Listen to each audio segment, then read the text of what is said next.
Welcome to MENA Dialogues, a series of interviews with leading scholars, artists, and writers produced by the Middle East and North African Studies program at Northwestern University.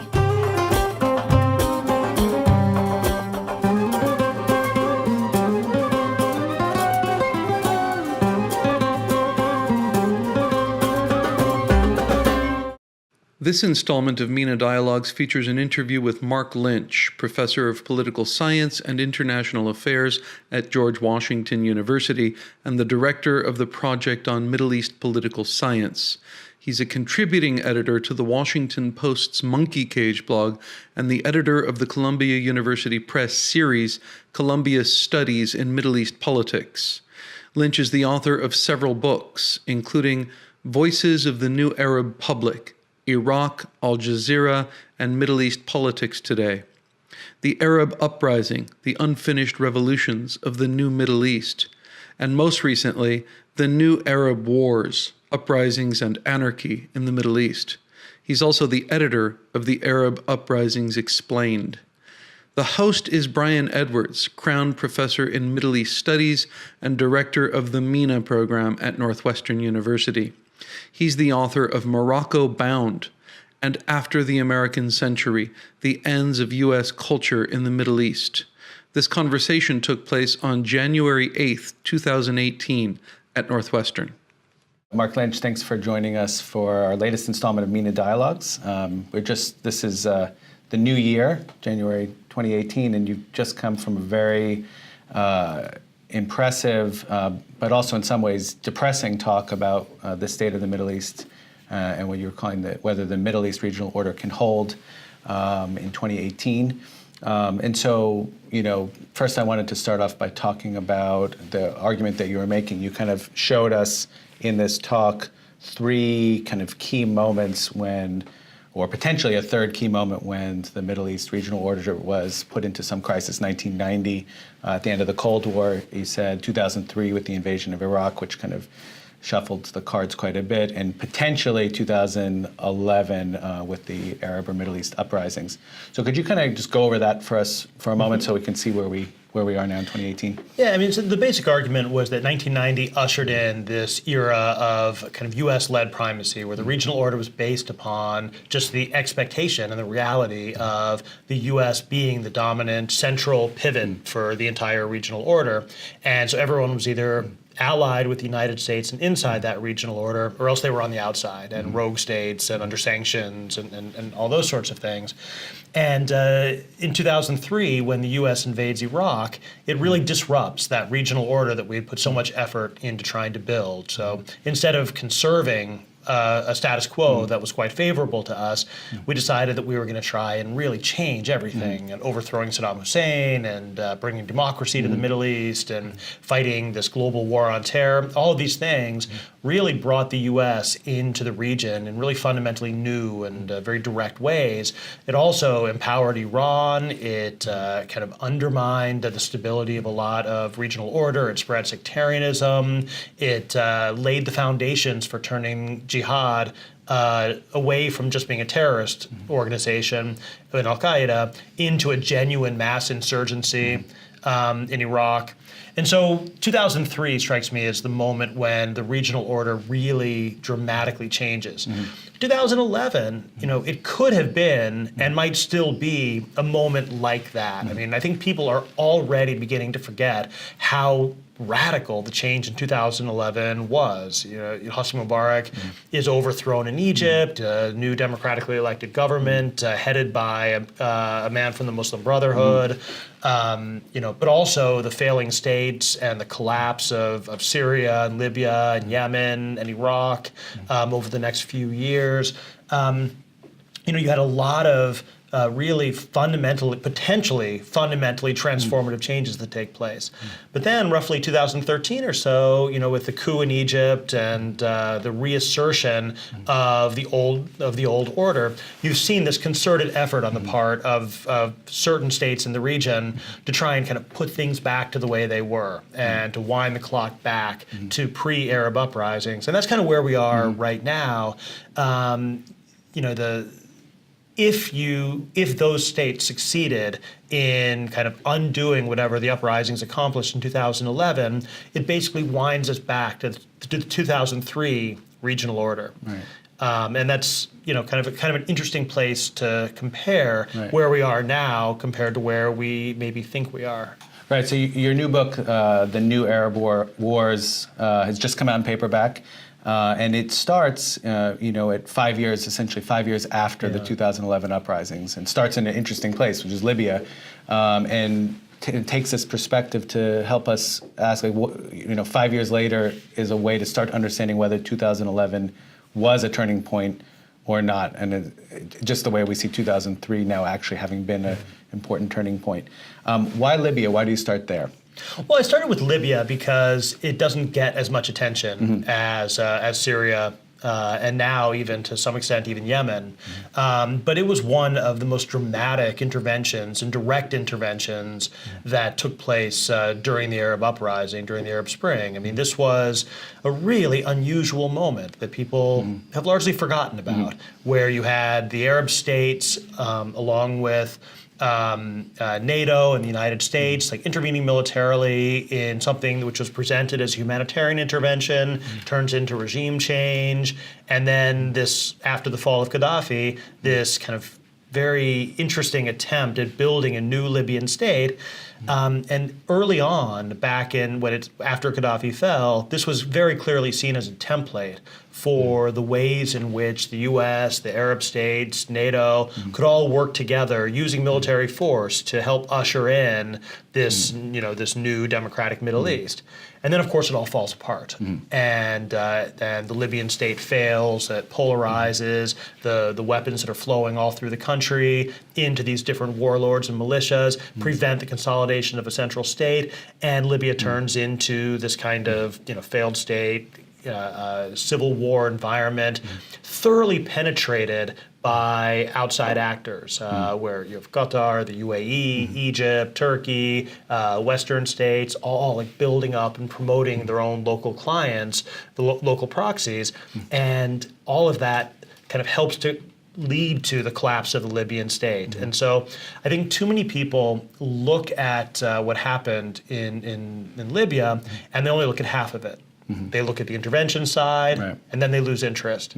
Or they look at the failed state side, and they don't consider how that might relate back to the intervention itself.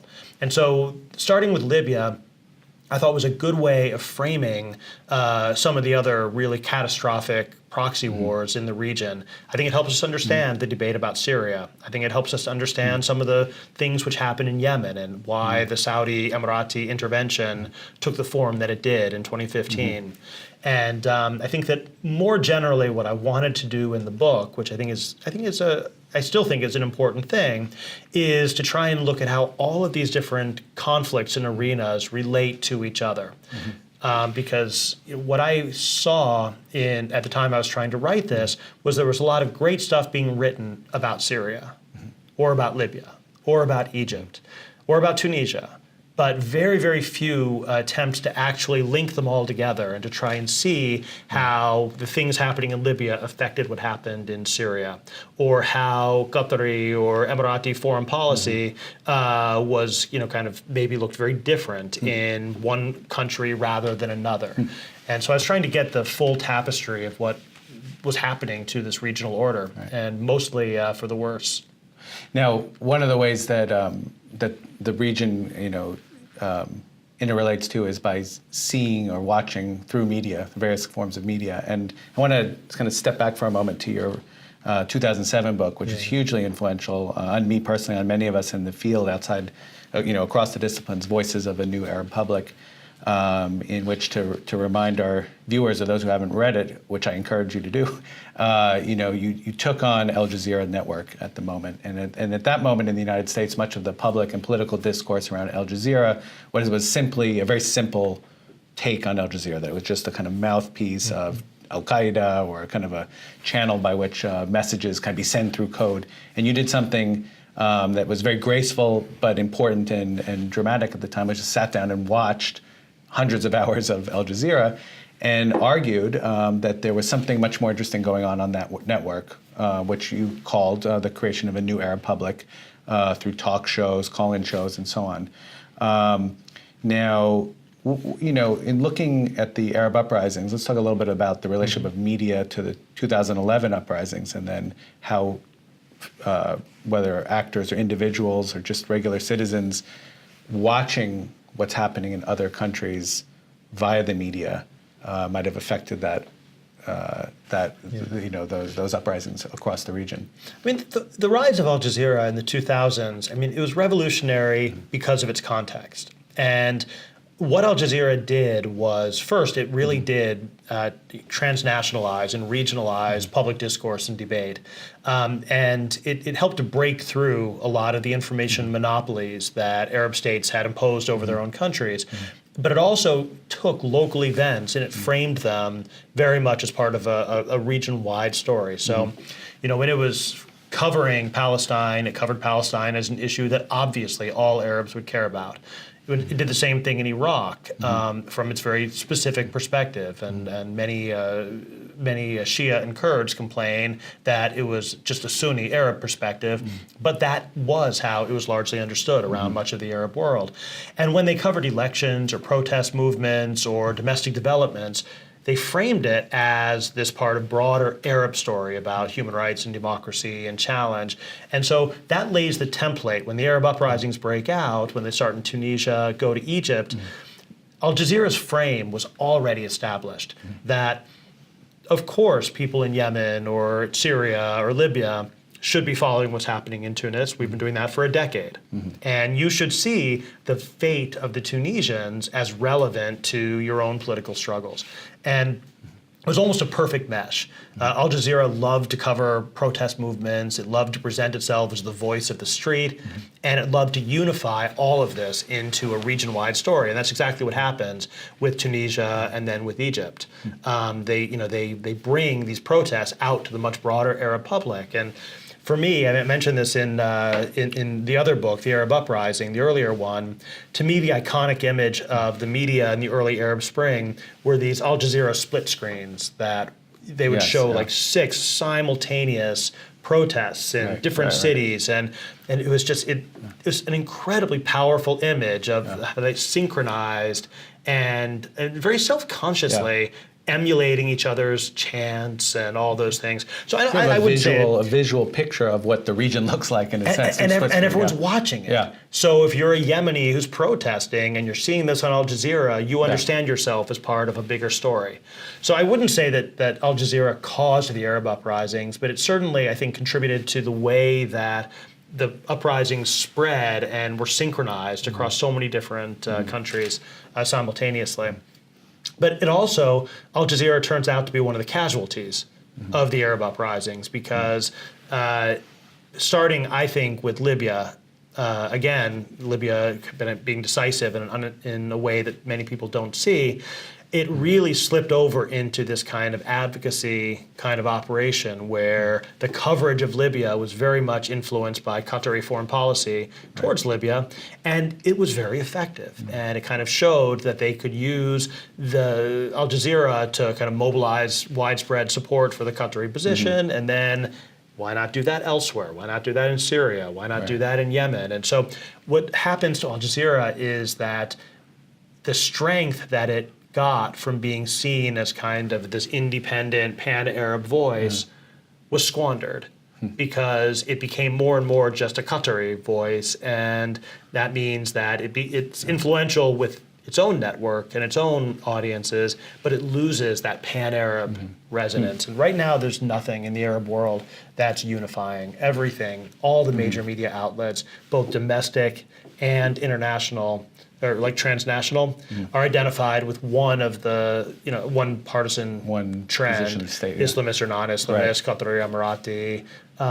So let's talk a little bit about social media then, because in the last decade and a half, the rise of social media, including the platforms that are well known like Facebook and Twitter, different use in different places. I spent a lot of time in Morocco where people love Facebook. They don't understand why the Egyptians liked Twitter when they did, and vice versa. Now the rise of WhatsApp, for example, which is very popular across the region.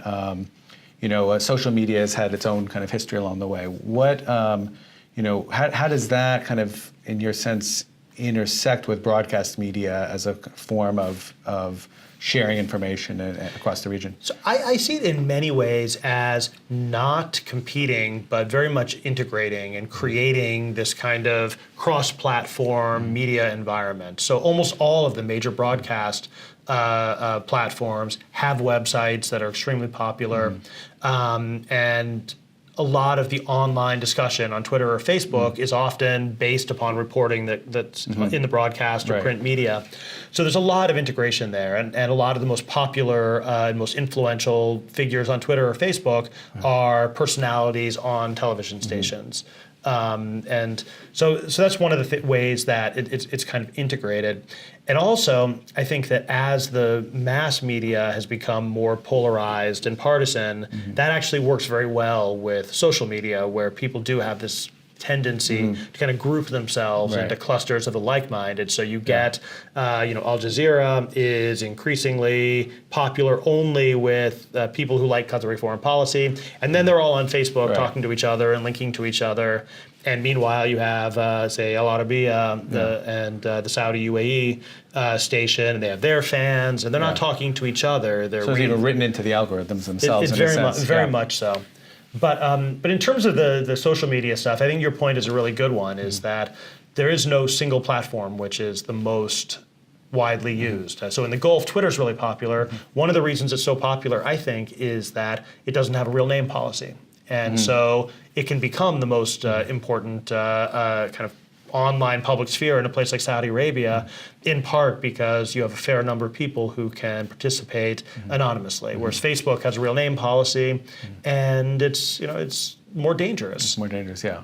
I mean, as scholars of the debate within new media studies of the cyber utopianists versus the net delusionists, have pointed out the surveillance capabilities of social media are obviously as profoundly ingrained in them as the liberatory ones. So it's very worrying, because a lot of the Arab regimes have become global leaders in using these new kinds of surveillance technologies and mobilizing bots and all kinds of things to try and change and manipulate and to shape online discourse.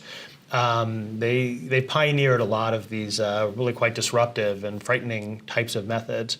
And a lot of places like Facebook or Twitter, which might have had emancipatory potential in 2011, today not so much. They've been colonized, policed, made dangerous, or made unusable in all kinds of ways. Well, let's segue a little bit in terms of the use of new media, including the internet itself, and blogs and platforms, which you've been very involved with as a scholar, and in the sites that you've created and contributed to and edited.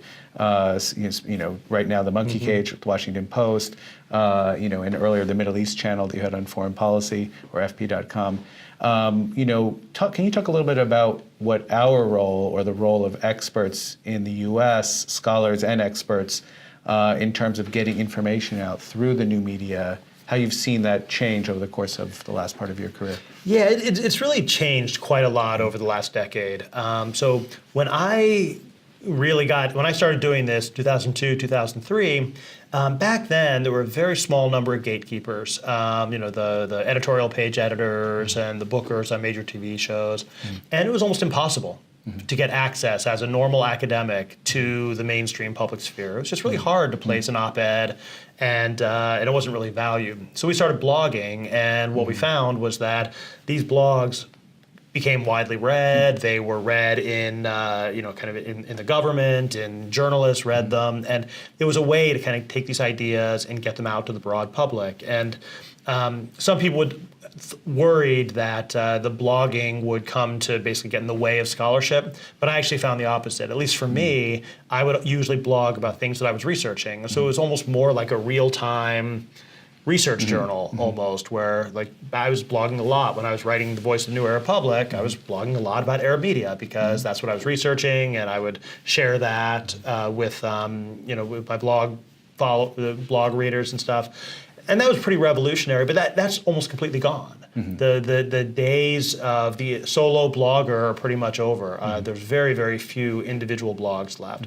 Everything migrates. Those people, they migrate at a certain point into these platforms and group blogs and things like that, and many of them for commercial publishers. So I was really proud of the Middle East channel that we launched at Foreign Policy, and that was part of this broader relaunch of Foreign Policy magazine in 2009.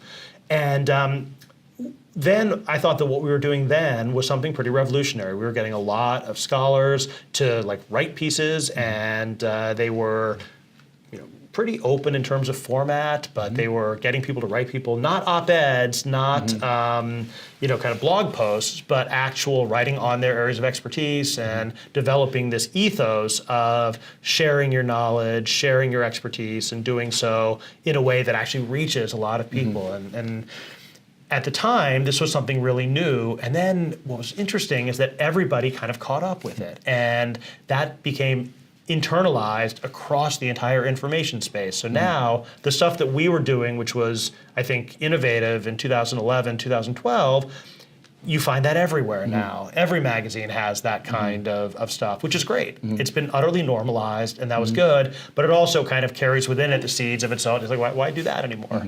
And so when I left Foreign Policy, went to the monkey cage, that was very much a very self-conscious thing of trying to focus on the political scientists and the academics. At Foreign Policy, we published journalists, think tankers, a lot of young, then little-known stringers, or young 22-year-olds who were living in Jordan who happened to be there during a protest and would write about it. And we decided that everyone was doing that now. We wanted to really focus on the professional political scientists and really try and get them to write for this general audience. And that's been kind of a different thing. And I think that finding that niche and establishing it and really professionalizing it, I think it's been very effective. I really do. But again, it carries with it its own costs, and that becomes kind of normalized within political science and widely read outside of political science. And it kind of, I think we've reached the point where it's normalized, and I like that. That's good. Right. And I like the fact that the ethos of public engagement has really spread, not just with kind of young bloggers, but at the highest levels of political science as a discipline, academic journals, hiring tenure committees. It's just now seen as not something kind of frivolous or shameful, but doesn't count. It's like a normal thing. But of course you should do that, and I think that's been a good thing. But it also, my fear for a while has been that it can also lead people to do too much of that, and sort of like they want to blog about everything. They want to just have an opinion about everything, and what I try and encourage people to do is to write about the things they're actually expert on.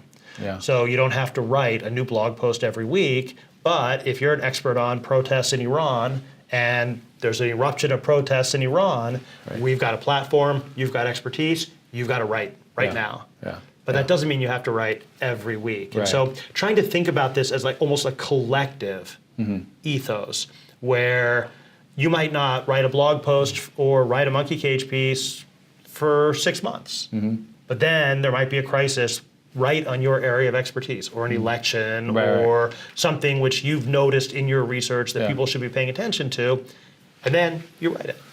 So, I mean, that begs the final question, which is, with greater access for experts, scholars, as you say, to get their knowledge that they have out there in the world, we have nonetheless seen since 2003, 2011, a certain kind of intransigence. I mean, this is even before the current administration, of expert advice to foreign policy decisions or policy decisions in general. Or maybe you don't agree with that, but you've advised the Obama administration at different moments.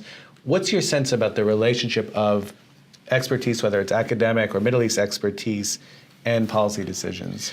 I felt that during the Obama administration, and to some degree the later part of the George W. Bush administration, there's a palpable increase in the ability of academic experts to have influence on U.S. policy decisions. I think typically not on certain issues where there were highly entrenched positions and a lot of, like the Israeli-Palestinian issue, I think it was very difficult to get real impact from outside expertise because the positions were so entrenched. But on things like Syria or the Arab Spring, and that's probably the biggest one, where the people in the government were confused, they knew they needed different sources of information, they didn't really understand what was going on, they were actively seeking outside expertise. And I think that we were fortunate that we had the platforms and were pushing people in that direction at exactly the time that they were most needed. And I think that there actually was some fairly significant influence and impact then. But it goes in waves and cycles, right? And so there's some things that you can influence and some things that you can't. And I think people get very frustrated, perhaps because they overestimate what's possible. Influence is always going to be kind of a marginal thing. There's lots of things that are going on and people arguing for different interests and different positions. You're never going to get someone adopting your brilliant idea and then making the world a perfect place. It doesn't work that way. Right. But I think I've seen a lot of examples of people inserting particular ideas about how to draft the Egyptian constitution, or how to approach Syria or Yemen or whatever, where you can actually see, you could draw a line from their writing to giving advice to consulting with State Department people to that showing up in policy. I think the challenges right now, I mean, I appreciate that you want to go back before the current administration. I think the current administration does pose some unique problems. I think that the Obama ethos was one of great respect for outside academic expertise. Doesn't mean they did what we wanted, but it was respected.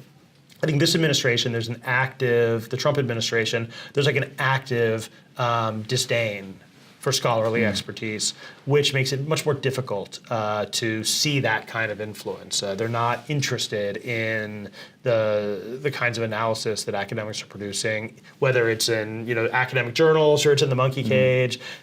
So we're in a moment. This is an anti-expertise moment. So what thinking about that and thinking about the position that the regional order, as you mentioned before, in 2018, in some ways looks like it did 10 years ago, but then again, that was a moment of that brought change.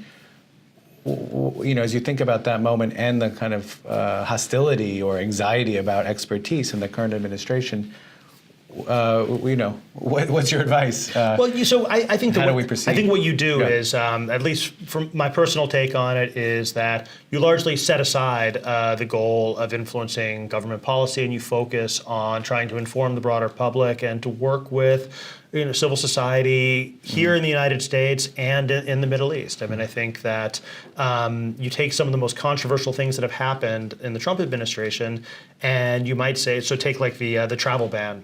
And you say, well, this is an absolute disaster. It shows that the Trump administration doesn't listen to anybody or value our expertise.